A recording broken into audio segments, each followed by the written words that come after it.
Somos Maruja e Fátima e hoxe estamos aquí presentando o proxecto Lume.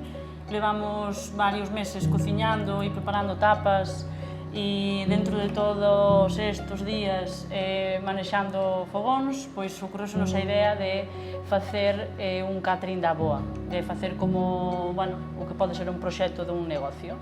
O proxecto este de Horta consisteu en darlle visibilidade á xente xoven e eu transmitirlle os meus conocimientos. Empezamos plantando toda clase de hortalizas e despois fixemos un seguimento con todos os nenos e nenas que viñeron a visitar a horta. E compartín as miñas experiencias con eles, aunque algún tuve leccións. Somos Andrea y Mila, del proxecto Aire, que llevamos el tema de compostaje. Vamos, cada semana quedamos 2 ou 3 días para ir controlando os composteiros, para ver si están funcionando ou están parados.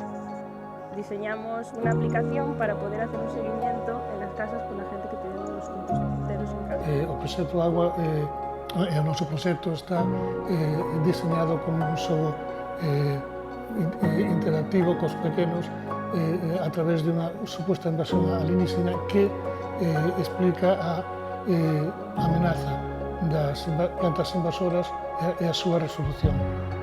O que nós podemos facer contra ese tipo de amenaza. Eu son Mónica e a meu lado teño a Irimia, que é a miña compañeira de proxecto, do proxecto Luz, que é un programa de voluntariado interxeneracional no que nós traballamos o tema micolóxico. Creamos un proxecto moi chulo que consiste nun xogo de escape online para rapaces, tanto de primaria como da ESO, que consiste en aprender sobre micoloxía a través das novas tecnoloxías.